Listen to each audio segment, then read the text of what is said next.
So welcome to the Cambridge Union. Thank you so much for joining us here tonight. We've got a very exciting guest. We're joined by Martin Lewis, the founder of Money Saving Expert. It's the UK's largest consumer website with over 8 million people receiving his weekly email.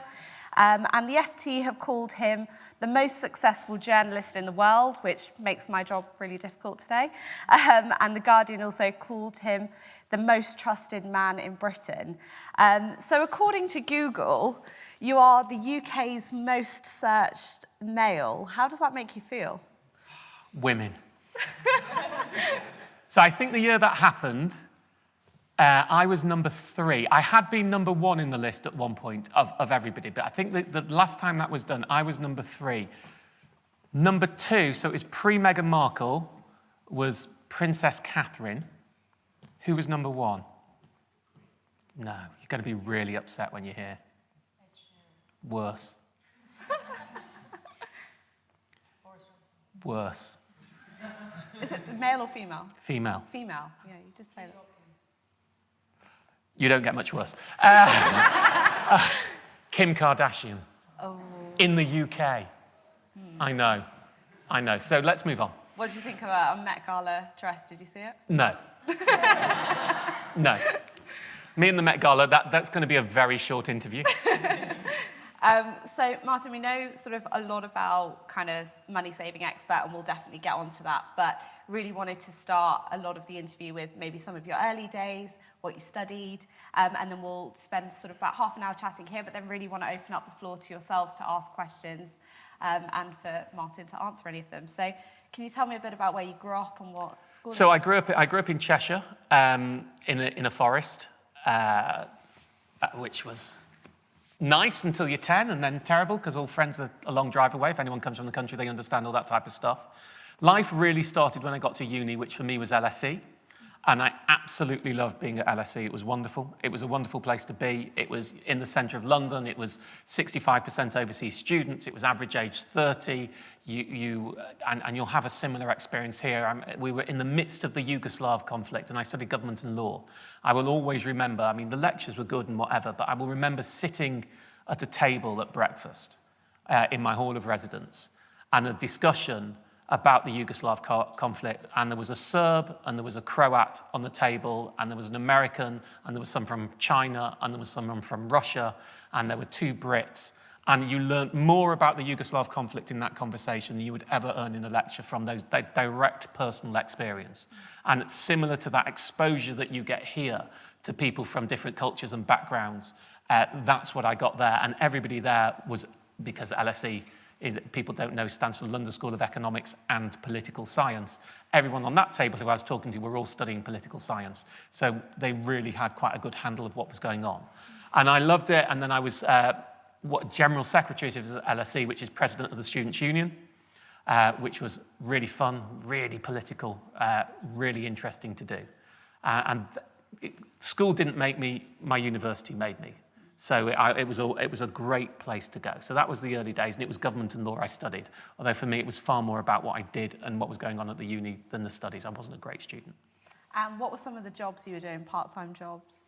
Oh, God, I did loads. I mean, and one of those important things to do in life, I think, is to acquire skills from whatever you do. So petrol pump attendant was my very first job, which didn't last very long. And then I was a waiter, which I was abominable at because I've got shaky hands. So I couldn't be a good waiter. But I always tell the story when I was 18 or 17 as a waiter, I was going to get sacked. I'd been there a week. It was an Italian restaurant. I'm Jewish. We came from a kosher household. It was all shellfish. I didn't know my lobster from my clam. I didn't have a clue what they were, especially in Italian. I'm hired as a waiter. I've got shaky hands. It's absolutely abominable. I was going to lose the job, but the till broke in the restaurant. And the till broke. And so they had a real problem. I said, well, I'll do that. And I spent the rest of my summer being the till. I just did the adding up for them, which was far easier than serving any dishes, and went on. So you acquire skills.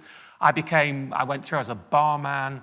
I was a VDU operator. None of these matter, but you learn something from everything. And I look now, when I look at a CV, not that I do it anymore, Marcus, who's my editor-in-chief over there, he'll look at more CVs than I do. I want to see that you've acquired skills, and I want to see that you've worked. And I don't care, as long as you've got a work ethic. And then I sold caravan awnings. Does anyone know what a caravan awning is? It's the tent that goes on the outside of the caravan to make it bigger. And I did that for 3 months. And if I were to have commercial conscription, I would say anybody who wants to go into anything commercial should be forced to do sales for at least 3 months. Because there is nothing you learn more than having to stand in front of someone you don't know and try and sell them something. The communication skills you learn, the having to deal with people, the EQ skills that you learn, and that training in selling caravan awnings. Many of the things I learned then, the counter skills in my job of showing people how to save money, are actually about combating sales techniques. And so you can learn and you can grab something from everything that you do. So what was your next job after that? Well, then it was uni, and then I left uni, and I got a job at a firm called Brunswick, which is a financial and corporate PR firm. And I was very young to be there. I got it from being GenSec of LSE. I'd turned over the standing committee of the governors at LSE. They hadn't want students on the standing committee or the academic board. And that had actually there'd been a riot in 1968 about the same thing. And every year students had protested about this. Every year they protested, protest. And every year it was taken into consideration and students were turned down. And no, students are not capable of having. I'll tell you the full story on this because it's quite a nice story. So I went and told nobody that I was going to go to the academic board and ask the academic board to allow students on it. I said, I don't want any students outside. And I went in and I was asked how long I had to speak. And they said, you've got 3 minutes. So I put my stopwatch on and I spoke for 3 minutes explaining that the growing power of the administration in the LSE meant that both student and academic life were under threat and we should be working together on this. And I spoke for 3 minutes and then they just voted, yeah, students can be on the academic board. And then I took it to the standing committee of the governors, which rules the school. And the standing committee are 10 members of the great and the good.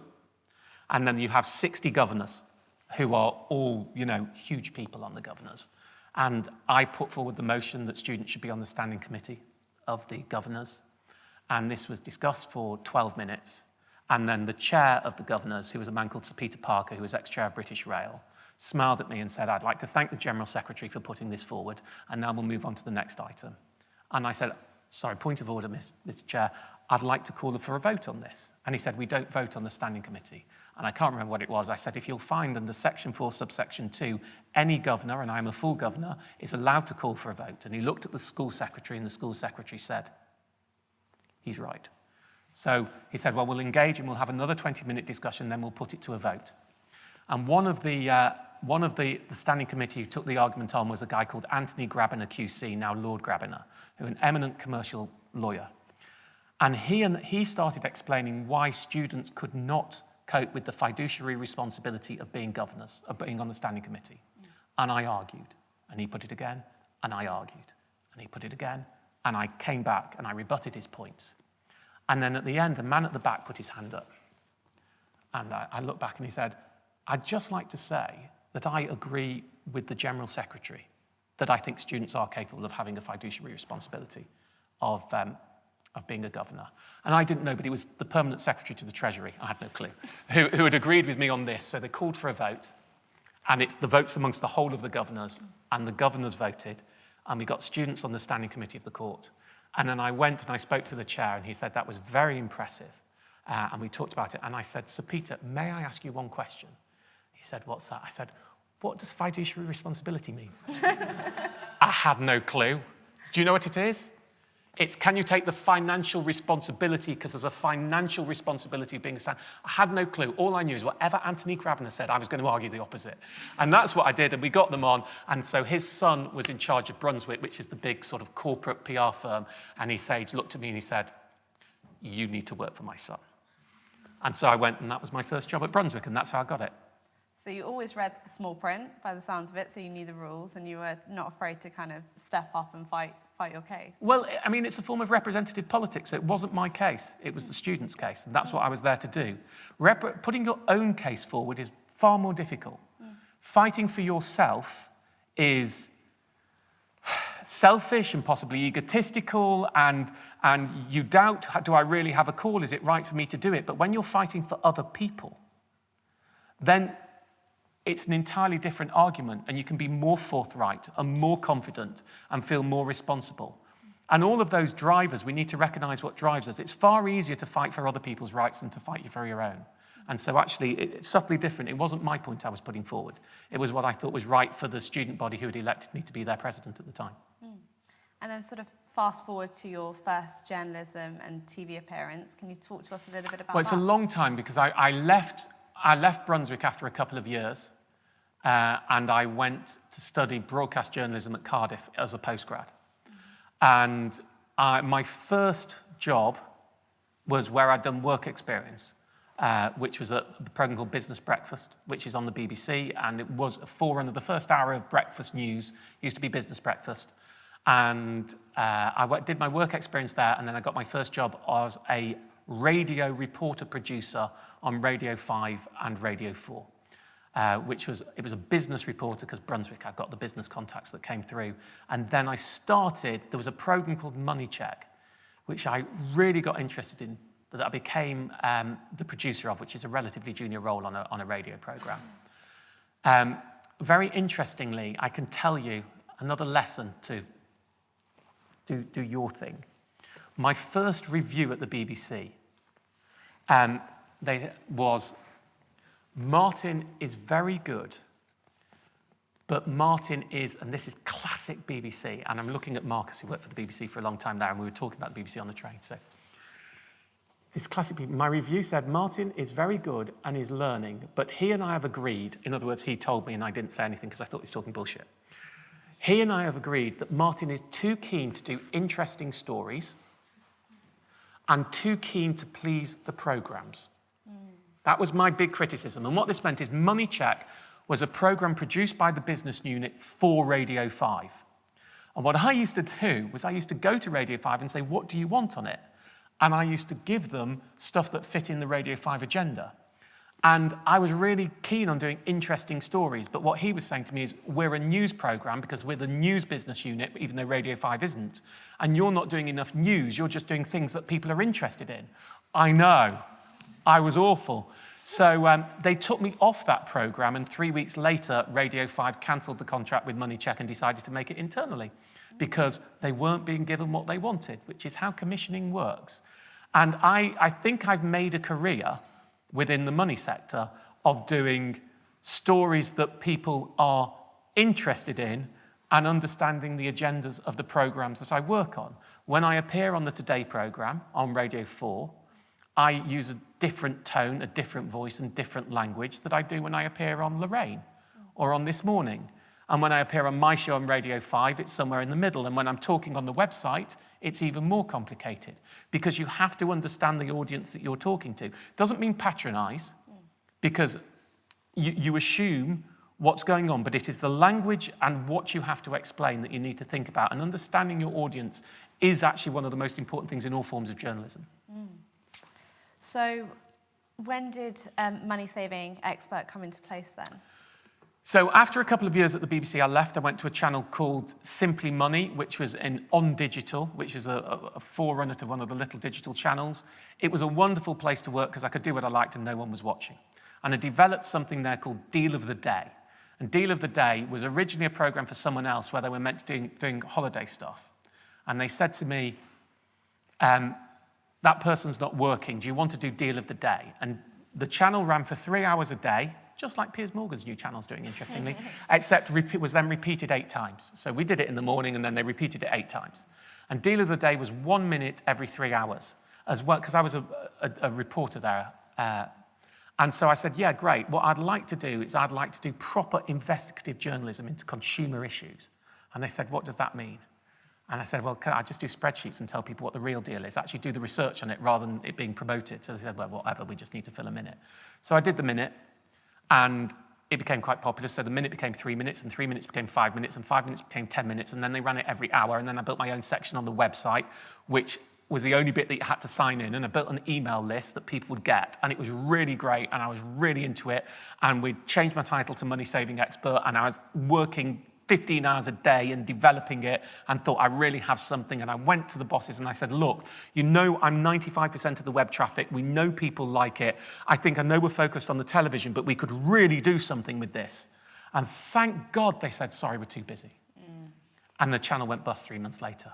Otherwise, that would have been Money Saving Expert. And it wasn't. So I left. I got a column in the Sunday Express.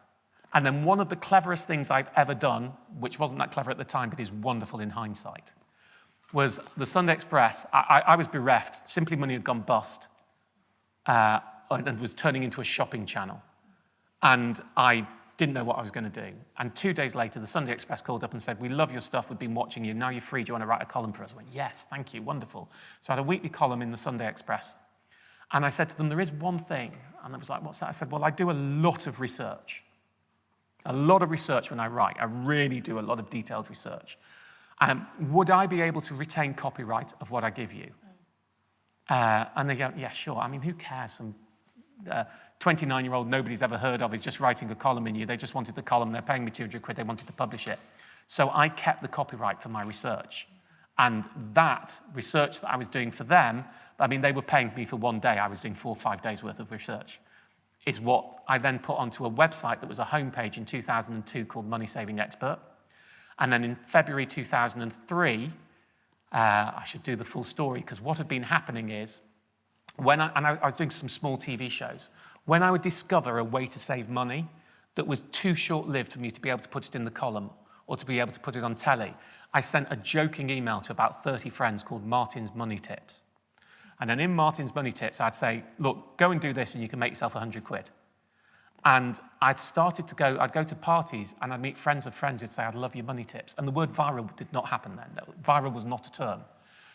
But I was quite amazed by how many people I didn't realize were getting my money tips. So I then emailed my friends and said, did a money tip, and at the bottom said, P.S., if someone's forwarded it to this you, I'm going to do a direct email if you'd like to get the email. And there were 900 people on that first email that I got through, and that was in February, when I launched it, February 2003, and I launched the site and put it at the bottom of my column, and 2 months later, I think there were 10,000, and then there were 100,000 within a year, and then 1 million within 2 years.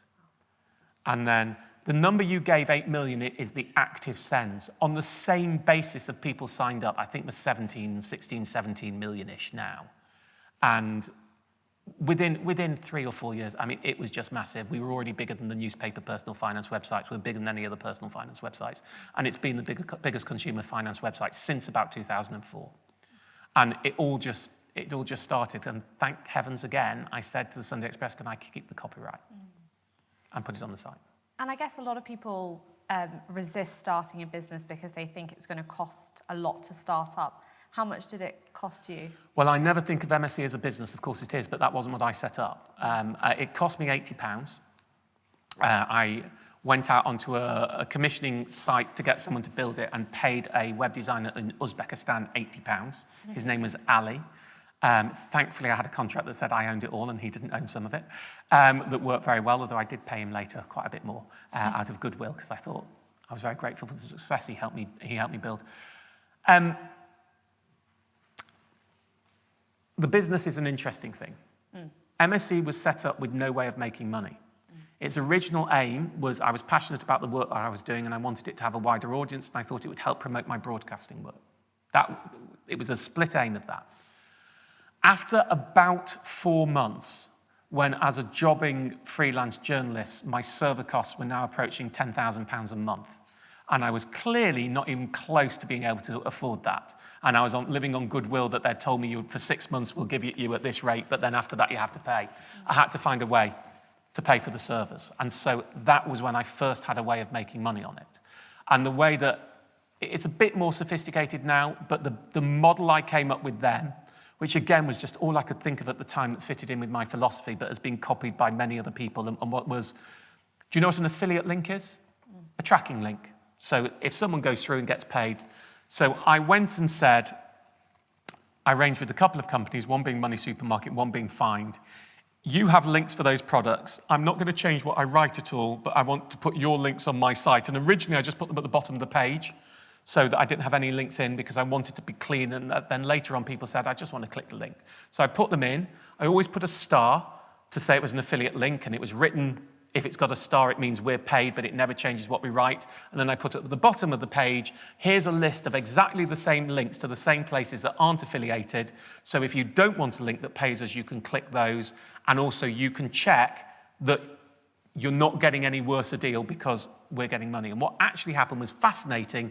People were more willing to click the links with the stars on because they loved the website and they knew it helped. And that was the model I came up with back then. It's still the model, primarily, that we work on now today, although obviously it's a much bigger operation to do it. And I think it had... I never wanted banner ads, which is how people made money at the time from websites. I never wanted anything, and there still has never been anything on Money Saving Expert that is there because someone has paid us to put it there. We decide what goes on there using journalistic integrity, and then if it's on there, we then see if there's a link that will pay. Now, as clever ones amongst you might say, well, if it's going to be your top recommendation anyway, why the hell would they pay you to do it? And there are two reasons for that. One is people click the links that have stars a bit more because they pay us and they help us. And the second one is the one that we're always very open and honest about. And I'm savvy enough that when I was giving evidence at Hansard in Parliament in 2005 at a select committee, I put it on the record back then so no one could ever say that it wasn't deliberate. And it's now in our editorial code, which is a codification since I sold of how we used to operate, that we must still legally abide, always put our users' interest ahead of any financial interests of our own, always declare our links. And the crucial one is, we will never tell you what to do because it pays us. We will never say, get this account, not this account, because we get paid with this account. But we will traffic direct to the articles and issues that pay when they pay. So let's make this very simple.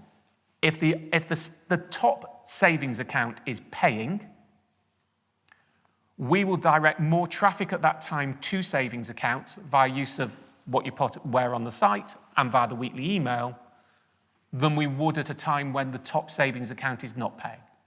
But whatever you read is always right for you, but we might try and point you in a direction more often, and our traffic direction is very powerful due to the weekly email, and that's our commercial tool.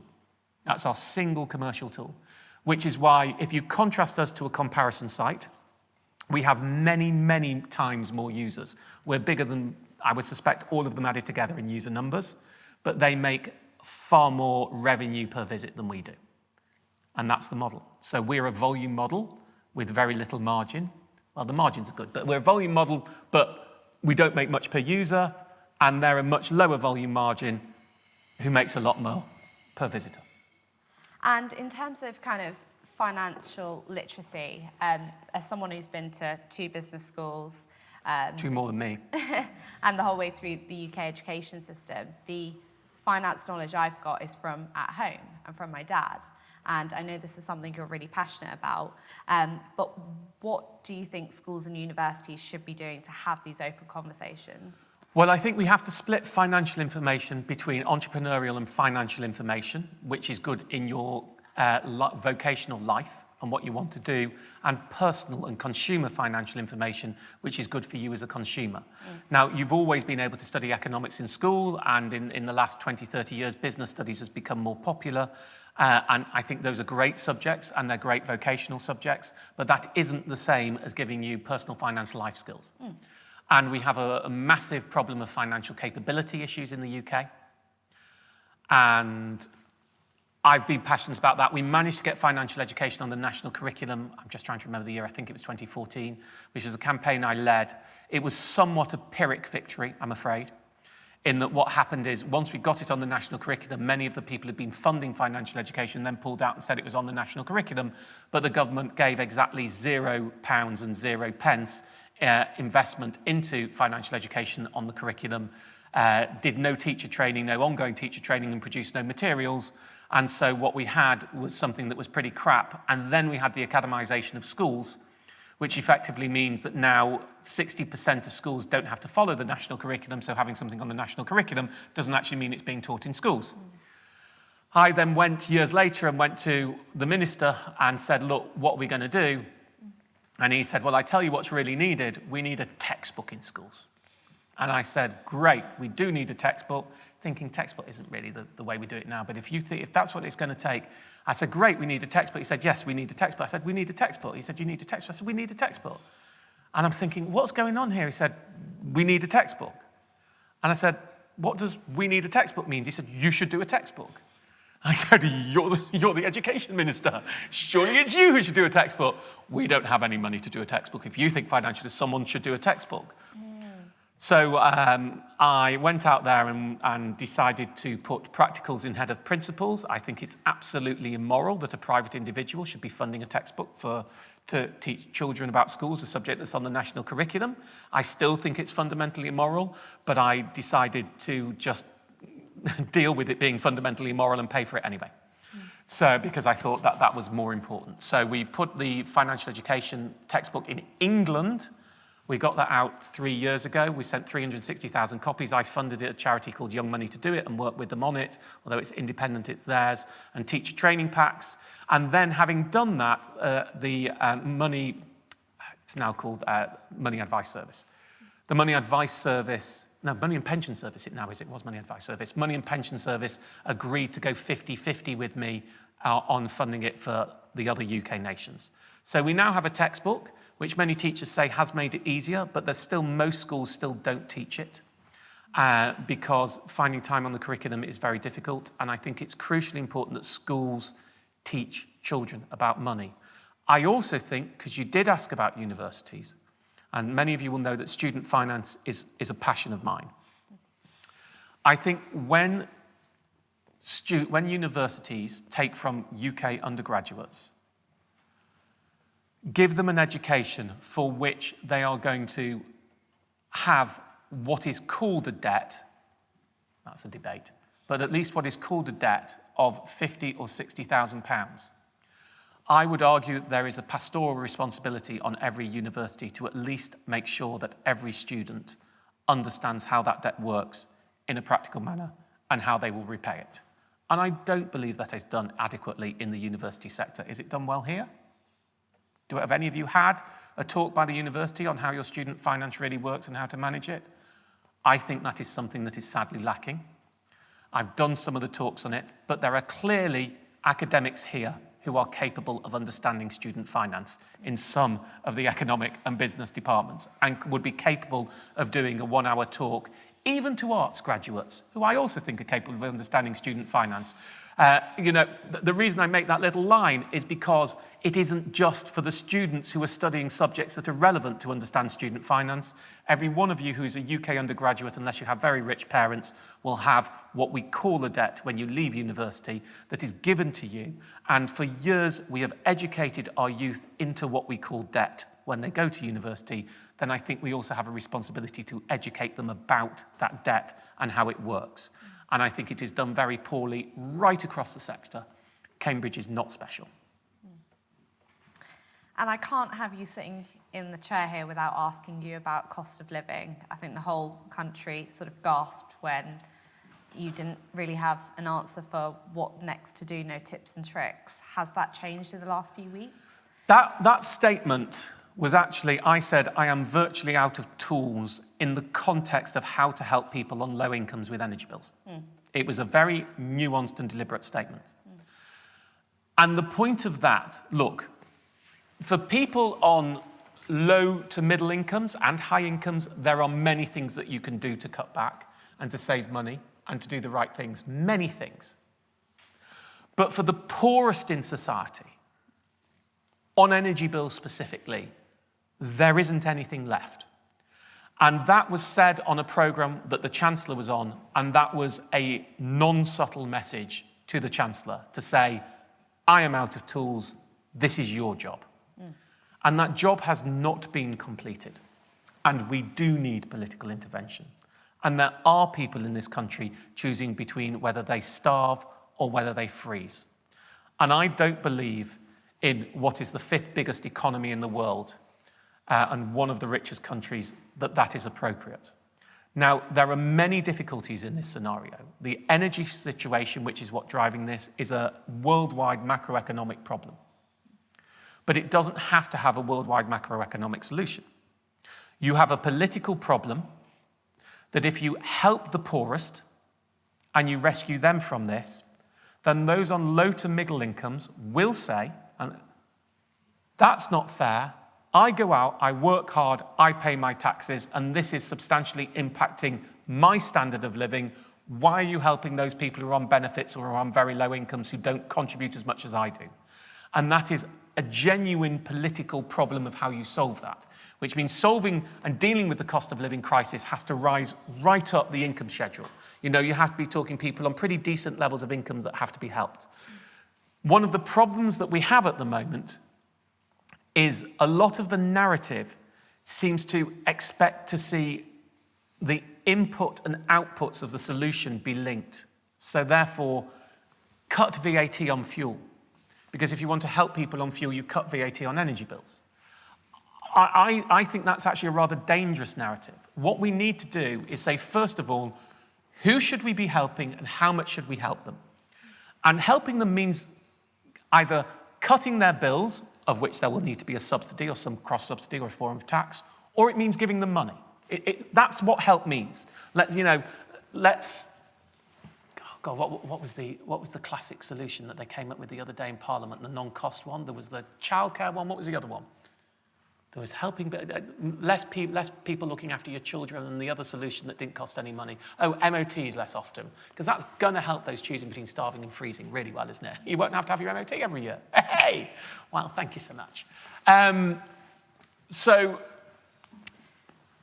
the problem that you have is you have to give them money. And who you give money and how much you give the money to is one issue. Where you get the money from is different, and it doesn't necessarily have to come from energy. Now, the problem with cutting VAT, to be honest, is I'm a very wealthy man and that will cut my fuel bill. Well, I'm not the target audience. And so in some ways, the VAT argument is, well, keep VAT, just use the funds to target at the lowest. Or, yes, you can do a windfall tax, which is input to output matching. You don't need to. If you don't want to do a windfall tax, increase general taxation, increase debt, raise the money from somewhere else. There needs to be two separate issues. The idea that this has to be a hypothecated solution is my problem. It doesn't have to be. It needs to be a solution, and then we need to find the money. But we cannot allow this to continue. The story, as my colleague Susanna Reid the other day, that came from a story on the cost of living show I did, of Elsie, a pensioner who is riding the bus on her bus pass during the day because the bus is heated and she cannot afford to heat her home, is a risible story in our country right now. The story I got the other day, and he was just referred to as an old fella in his 80s, of the old fella in his 80s whose neighbours make him warm meals and who every day goes to the shopping centre to sit outside the TV store, who kindly put on the channel he wants in the window with his flask, and they go and fill up his flask because he cannot afford to be at his house because it is too cold. I don't want to live in a country where that is a problem. So we have to give people at the lowest end more money, and we have to find a way to balance it out. And I don't get party political. I think we have an issue with a chancellor who is very keen on theory and does get it, but is more keen to keep his reputation as a low tax-cutting chancellor and is more keen to worry about 10 years than today. And bizarrely, you may be surprised to hear this, I think within our current government, our great hope is the Prime Minister. And that may surprise you. And the reason he is our great hope is Boris Johnson is an instinctive populist politician as opposed to a political theory politician. And as the kettle boils and the pressure builds on the cost of living issue, because it hit in April, but it's going to be even bigger in October, where energy bills are going to go up another 30%.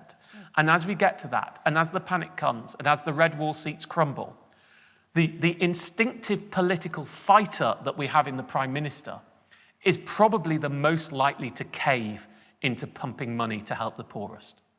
I'm not saying that as a credibility thing. I'm not saying that as a support thing. I'm saying that as an analytical thing.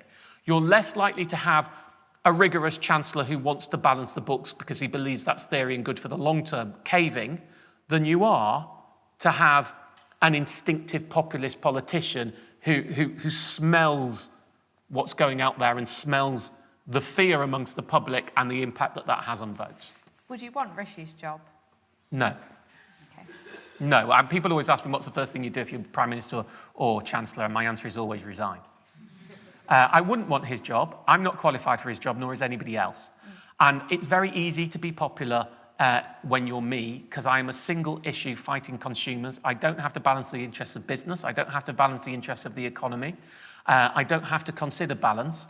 I am an agenda-biased journalist. I'm always very proudly a biased journalist. My bias is towards consumers. I don't do balance. I don't put the side of business. I don't put the other side. I speak from a single agenda. People think journalism has to be independent. Well, I think it has to be impartial. And I think it has to be independent of nefarious factors. But I think balance is not a bad thing in journalism. If the bias is declared, and it's pretty obvious that mine's declared, it's avert, which I think is a really important factor to go in bias. And that it's done from a campaigning stance. Because I see myself, ultimately, my title's the money saving expert, but I am a campaigning consumer finance journalist. And therefore, you cannot campaign without a bias, because there is biases in everything. So journalism can be biased, can be proudly biased, but the bias must be declared, must be overt, and must be transparent. I'm now going to open up the floor to audience questions. So if you pop your hand up and then wait for a mic to come round. Yeah, thank you very much. So I wanted to just specifically ask a question about the website. You mentioned you got the website built for you in the early 2000s. And I know sort of personally, I first went on the website when I got my first paycheck in 5-6 years ago. And I was immediately struck that there was certain kind of like very boomer aesthetic to it, a very like slightly outmoded, slightly old-fashioned way about it. That nonetheless, like, it wasn't hard to navigate and it wasn't poorly designed or anything. And I was wondering, was that intentional? Was there kind of an intentional attempt to appeal more generally, or was that an accidental byproduct? It's been very deliberate for years. In 2009, I pulled a redesign because it was too slick. And too professional, and here's the big word, the C word, I'm so sorry. It was too corporate. Money saving expert, while we're part of a PLC, is rigorously protected from that to do what's right. UX is very important, and we improve on it. But funny, I've just written a blog on this that I've not published. I have a term I use that I drill into all the staff. MSE's number one priority is UO, user outcomes. The most important thing is the user outcome. It can be clunky, it can be difficult to use, it can be a struggle to get through, but if the answer's right, we can publish it, and then we'll work on the UX later. The UX is gorgeous, it's slick, it's transactional, it works well, but we're giving people the wrong answer, it won't go on the site. I shall give you a very simple example of that. If you go to a comparison site to do a balance transfer credit card, which is when you shift debt to a card to get a cheaper 0% rate, most comparison sites is slick, and the products are at the top, and they're easy, and they get you to transact very quickly. Now, in my view, the first thing we need to do when you come to a balance transfer article is to work out, do you actually need a balance transfer article? Do you need a balance transfer? For some people, the right answer is do not get one. The second thing we need to do is, do you understand how the card works and how to use it properly? The third thing we need to do is try and get you the right card. So when you go to my balance transfer article, in traditional comparison site UX, we're awful, because I will make you scroll a number of pages before I give you what you came for. I will make you click to get what you came for, which is the right card. Now, you may decide you're quite savvy and you don't need it. That's fine. But when you scroll, you have to see that I think there are more important messages before getting your product to get it. We are a hegemonic site, a leadership site. I tell the team, Marcus is smiling at this, he's the editor-in-chief, by the way, of the site. I tell the team, we are not here to give our users what they want. We are here to tell them what they need. It is the whole point of having a photo on the top is you come to the money-saving expert. It's for me to decide what is right. If you don't want to listen, that's your job. Go to another site. But if you're coming to my site, I'm going to tell you what's right. I'm not here to give you what you want, because most people are crap with finance. So I designed the site deliberately to put friction in certain places to slow you down, to stop you transacting, which is commercially not the right thing to do. Or is it? And to get you to a final product. Now let's do the or is it. The or is it. I used to have someone who worked for me, very senior, you know exactly who it is, who came from a very commercial background in e-commerce and was very senior and really high-level e-commerce. We used to agree violently on one thing, which is the most important thing on Money Saving Expert, is that people trust it. And therefore, everything must be done to make sure that people trust it. Why? My view, because that's the right thing to do. His view, because it's our biggest commercial asset. We both came to the same result. And so, actually, while transactionally, on a short-term basis, what we do is bad, because we might have stopped you making a mistake and you'll appreciate it, you'll come back to us and use us again. Because you can see that the narrative is not to get you to click and not to be slick, you'll come back to us. Now, look, I want slick UX. I want people, when it's right for them, to go and do things quickly and easily. But if you sometimes use the site, I'm not sure boomerist I quite like, but anyway, if you sometimes use deliberate friction is put in some of the things that we do to slow people down and to make sure they have thinking time and do the right things. And friction is a very important issue, not often in journalism, but in policy making. I also have my Money and Mental Health Policy Institute that I set up and chair. I'll give you a simple example of where friction works that we've used and why people don't understand how powerful it is. So let's take the old example. If you wanted to go, and I hope this doesn't trigger anyone, I'm sorry if it does. If you wanted to go and take an overdose, you would not be able to get enough painkillers in one chemist to give yourself an overdose. You'd have to go to 3 or 4 different chemists because there's a limit on the amount that an individual can buy in this country. Now, the fact that you could go to 3 or 4 different chemists to do it, but the fact that you have to go to 3 or 4 different chemists to do it adds friction and has had a real impact on the number of people who do it. Now, we introduced a policy from my Policy Institute of putting, allowing people to put a block on gambling on credit and debit cards that was then adopted by many of them. But you can take this off, in some cases instantly, in some in 24 hours. So you put a gambling block on, well, if you want to gamble, you take the gambling block off. But the fact you put a gambling block on, and therefore, having said to yourself, I won't gamble, you now have to take the gambling block off. You have to intellectually say, I am going to breach my own self-imposed conditions, is a huge friction that has an effect. So when people are skeptical and says, well, I can take it off any moment, no, you're missing the point. This is friction in policy making, and we do have friction in design, is the answer to the question. Sorry if I'm making a wrong assumption here, but if you saw a celebrity, you're fairly well off, and I was just wondering, as you've grown in popularity, if you feel that you've lost any sort of empathy that you had with people that were using Money Saving Expert? I think that's a really good question. I'm not well off, I'm rich. Most celebrities aren't, nowhere near as much as you think they are. I sold my website for £87 million, although I still run it 10 years later. So I'm wealthy. I don't think it necessarily delinks you. It takes me out of my own target audience. I have different decisions in my life where, for me, time is my biggest constraint and my biggest restriction, not money. And so I therefore make different decisions. But MSC has always been about helping everyone be better and more knowledgeable about their money and making the right decisions. I am more interlinked with people than anybody else in the sector.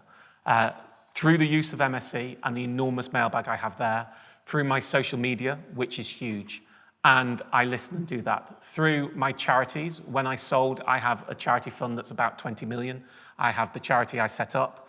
I fund many different things that go on that basis. I'm interlinked with all the debt help counselling charities and work with them all the time. I think the best analogy to give you would be, if heaven forbid you got cancer, you wouldn't say that your doctor wasn't an expert in cancer because they didn't have cancer. And if you care and you're passionate about what you do and you made your money from saving people money, I don't think it takes me away. And if I look and probably see if Marcus would agree, I think even though clearly many of our junior staff are far more in our target audience than I am, my call on what we put in the email and what's the priority and what people will be most interested in is still probably sharper than anybody else's in the organisation. But it is an important challenge, and it takes work and empathy and care and reading to stick on that. But perhaps if I threw it the other way, so I sold my website in 2012 for £87 million plus share-based earnout, and my wealth is public in the rich list. My earnout lasted 3 years, so I had to work for 3 years afterwards. My contract went on the back end. There is nobody in the world who can pay me to do anything because I really am not interested. Money was never my driver. I don't see myself as an entrepreneur. It's 10 years later. I'm still working hard. I'm still challenging the government over the cost of living. I worked 90 hours throughout the pandemic to help people keep going on the back. I have no need to. I could be on a beach in the Caribbean. So you're right. Am I away from them? I easily could have done that. But that wasn't why I started what I did in the first place. But it's a perfectly good and reasonable challenge. And a question from the front here. Hi, thank you very much for coming. I read during the Brexit campaign, and it really surprised me. There was an article which said Martin Lewis's newsletter could swing the result of the referendum. So would you mind us talking a little bit about if you're aware of that burden and kind of like how your thought process going into it, because I can imagine that being quite a heavy weight. I was very aware of that burden. Yeah, I think there were 5 polls done which all said, who would you trust most to tell you how to vote in Brexit? And I was top of all of them. And I think I was... So who should we vote for? There isn't a Brexit vote now. And I then decided, well, because Brexit wasn't a subject I covered, that I would try and keep pretty quiet about it. And then I was doing an ITV programme and Tom Bradbury was interviewing me. And he did and as a journalist, it's what you always do. You save the question you think they might walk out from. You're not allowed to do this. Until the end, right? But you always do it. But you do it as your last question, because if you're going to lose the interview, that's the moment that you lose your interview. And so at the end, he said, and we're in the Brexit debate, he said, Martin, one question, Brexit. And I was thinking, oh, he said, what do you think people will be better or worse off if we leave the European Union? Now, I am a journalist, so I feel you have to answer a question. I can't say I'm not answering. Not a question like that. So I used a very careful form of words in which I said, as you're asking me, I think on the balance of probability, which is literally more than 50% or not, we are likely to be worse off if we leave the European Union. But I do not know. That is just a probability assessment. There are many things that could happen. That was it. Now, it was pretty anodyne, wasn't it? You know, it wasn't the most... And truly, I can do sexy sound bites. That's what I do for a living whenever I want. But I try to make it as boring as I possibly could. So then, that was in all the papers, but it wasn't that bad. And then I got a leaflet through my door from the Remain campaign with 10 pictures on it. And one of them was a picture of me with that quote.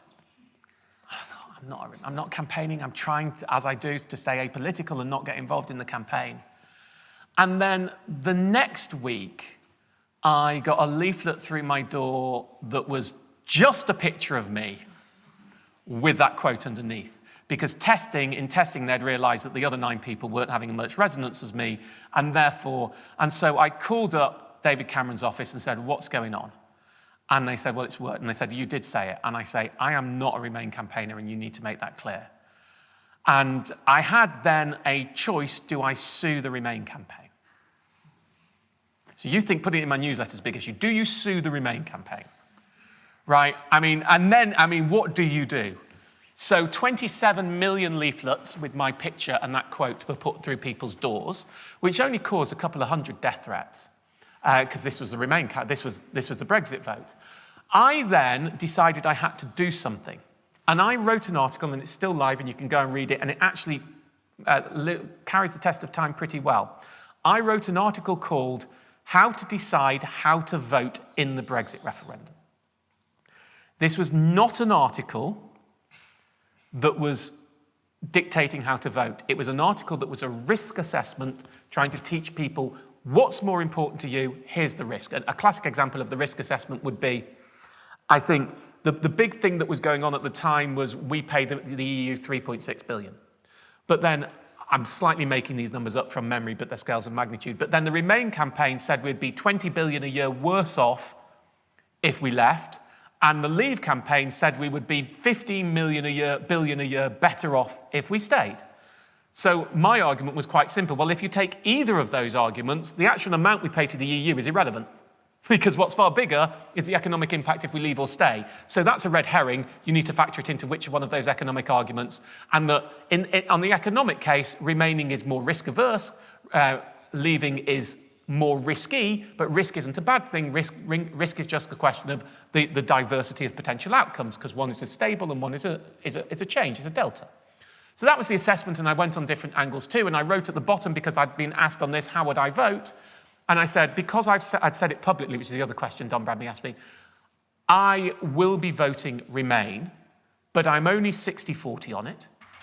And it just as where I choose to go on holiday does not mean you should go on holiday. My personal risk assessment of how I will vote does not mean that you should. And I am not encouraging or campaigning anyone to vote with me. You need to do your own risk assessment. That article was read 3 million times. And actually, people on both Leave and Remain said it was incredibly helpful. But I didn't come out. The only problem with that was I was asked to be involved in a couple of the Brexit debates. And I said, I'm happy to explain to people, because this is what was missing, how to make the decision, not how to vote. And they said, yes, as a Remainer. I said, I'm not a Remainer, I'm not campaigning for Remain. They said, but you're on the Remain leaflets. I said, without my permission. But I therefore couldn't be involved in any of the debates because they wouldn't put me as a neutral, and I refused to be sat on a Remain side. The biggest problem with Brexit, apart from the fact that it was so polemic and that it was misbalanced, the way that they did it, there was no really good independent information out there for people on the broadcast media because they were also scared of being accused of bias one way or the other. The biggest problem with Brexit is the paradox of independence. So if you asked, as happened to the Institute of Fiscal Studies, who's one of the best economic think tanks out there, they were asked to write a report on the economic impact of Brexit. And they came, and their report effectively said, having examined it and taken lots of independent advice, we think Brexit is likely to be negative for the economy by this much for this many reasons. The moment they said that, bloody Remainers. So the independence, you cannot be independent on a polemic issue, because as soon as you are, you're on one side or the other. Now, I did pretty well that after the Brexit vote, I was then still the most trusted person on Brexit by Remainers and the second after Boris Johnson by Leavers. So I did all right to be able to be on both sides of that argument. But the reason this is important now is when people say, I mean, at the moment, I'm getting so many people on the cost of living. Why, especially from the left, saying, why don't you just call them out for the bastards that they are? I mean, and why don't you just call them out? And I think that's a fundamental, and why don't you come out? Why don't you be more political? And why don't you actually say how I think? And I think it's a fundamental, you have to understand your role. And my role is not to be party political. It is just to say, look at individual issues and say how they work and say how I think they should be based on an expertise I've built up over years. The moment you come out one way or the other, and my politics is my business, the moment you come out one way or the other, you preach to the choir and everybody else ignores you. Tories don't trust what Keir Starmer says on the cost of living. Labour don't trust what Boris Johnson says on the cost of living, because you would, wouldn't you? But by staying and rising above that and not calling them out and not getting party political, you actually have a voice that can resonate with more people and can raise individual, picked, chosen, expertise-based issues into a political sphere in a much more powerful way. And so I will never come out and be party political. Because as soon as I do that, I lose any chance at influencing the debate in a positive way on the areas where I have an expertise or influence. So I hope I handled it right. And there are some people who say, you could have shifted it. I'm not sure I could. Because if I'd gone one way or the other, right, saying what's right for people, I think only the people who agreed that way would have listened. So I think the assessment that I could have swung it was wrong. Thank you so much. As an Uzbek national myself, I'm happy to see my countrymen contributed to your website's success. And I will not be apologizing for its boomery aesthetic. It was just the early 2000s. The other part of its success is being able to communicate like complex ideas in a simple, plain English. How do you strike a balance? How do you write in a plain, simple English without being patronizing to your readers? It's far easier to write a 2,000-word financial article for the FT than a 400-word financial article for the Sun, not that I write for either. But it's far easier. I think the most important thing to do if you're going to do that is absolutely understand every single element of what you're writing about.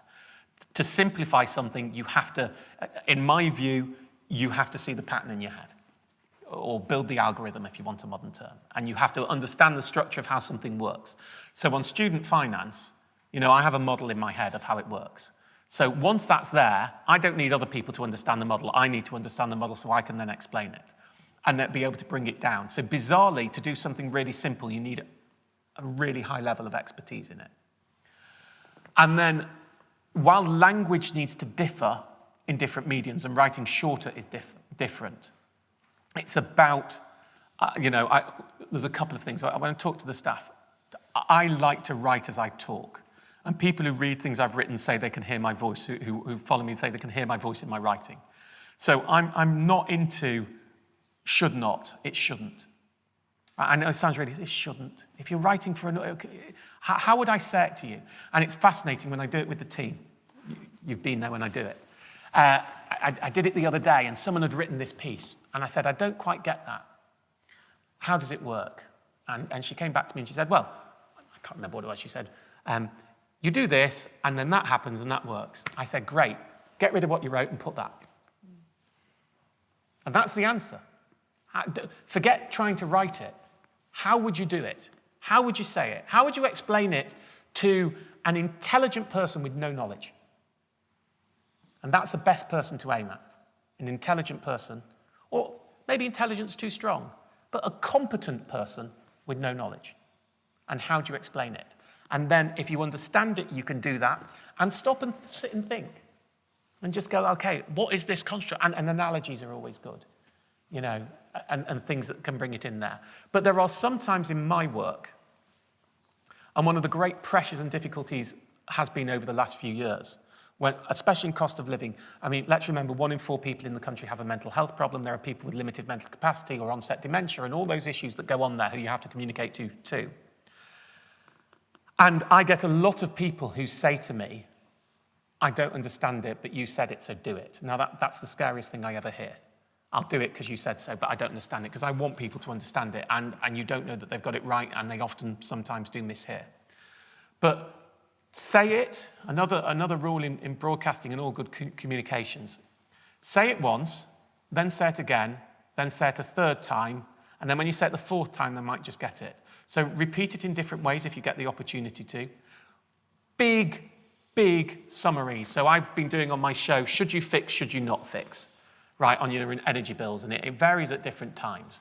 And I do a big graphic and I explain what's happening to the price cap and I talk about what's happening to energy prices on the back of it and I explain how to do an assessment, and right now the assessment is if you can get a fix that's less than 16% above the current price cap, because of where price is going, that's probably best. And if you add in 5% because your risk of, with Cambridge, I'm going quick. If you add in 5% because you're risk averse, that'll probably be fine on 22%. And then I do all of that, so I say if you can find a fix that's less than 22% above the current price cap, then you're probably worth doing it, otherwise it isn't. But if you don't get any of that, then for most of you, the safest thing is do nothing. Do nothing. Stick with what you're on. Do nothing. 2 forms of communication in one. Explain, but then understand that some people aren't going to get it. So a 2-word, do nothing. Stay safe, protect the NHS. Stay at home. What was it? Stay at home, something, protect the NHS. Which one have I missed? Save lives. Stay at home, save lives, protect the NHS. I mean, as a slogan, it worked. As does do nothing. Absolutely. It's not a mantra for life, just for energy bills. We are just going to finish on 30-second quick fire round questions. Oh, I don't like those. I'll drink some water. Yeah. So the first one is tips on developing a healthy mindset around money. Should I put a stopwatch on or not? Look at the small issues, not the big ones. Big picture's often too scary, so do item by item and cope with it one at a time. And every time you get a bill, every time you make a transaction, is this the best way I could do it? Do I need it? Is this the best way to do it? And do your research at that point. And over the time, you'll start to learn and develop. Predictions on interest rates before the year is out. I can guarantee you they will either go up, down, or stay the same. How do you continue to stay motivated with the platform that you have day in, day out? It is a responsibility. The platform that I have has put me in a very favourable position compared to most people. And I have a responsibility because I have a voice that I'm not sure is replicated by anybody else in my sector. And we're in a crucial time for many people over their money and their personal finances. And therefore, I have a responsibility to use that voice in the right way. And last but not least, saving hacks for those of us that are students. Don't drink. That's when you'll spend the most amount of money. Can I give you a different tip to end with that I think is very important? Two tips for people at Cambridge when you're at this stage of your careers. And these are serious ones. First of all, there is a balance in life between getting high-level success and quality of living. Pushing to be the most successful you can be has its costs. Has its costs on your life, on your family, and on your mental health. It's worth considering what you really want before trying to race away to the very top, because many people fall by the wayside. So that's my first point to you. Actually have a think, what defines success? And think of the success and happiness trade-off. As someone who pushed very, very hard for success and sacrificed happiness, I do sometimes wonder if I made the right decision. And certainly the stress levels and the anxiety that comes with it can be very, very difficult at times. So think about that. You are not superhuman. You might feel it because you're young, and I certainly did, but you're not, and you're vulnerable, and you will have issues in your lives that are difficult to deal with. So that's my first point.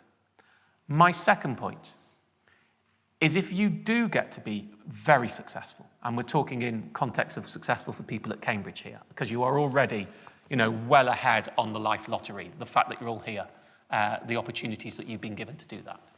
And if you do get to be successful, some of it will be because of your talent.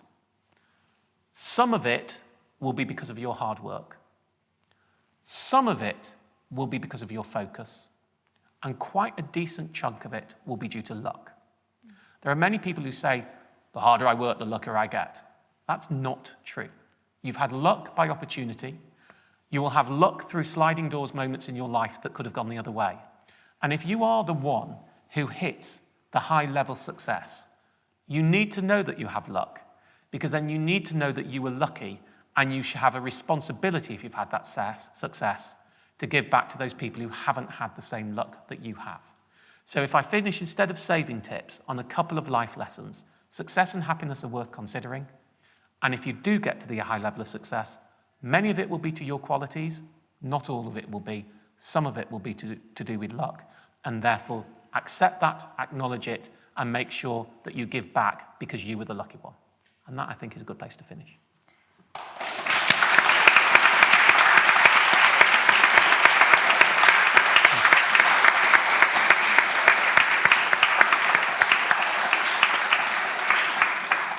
Thank you very much for coming this evening. Please keep watching our socials for the upcoming events we've had. And thank you again to Martin Lewis. Thank you. Thank you. Well done. Cheers.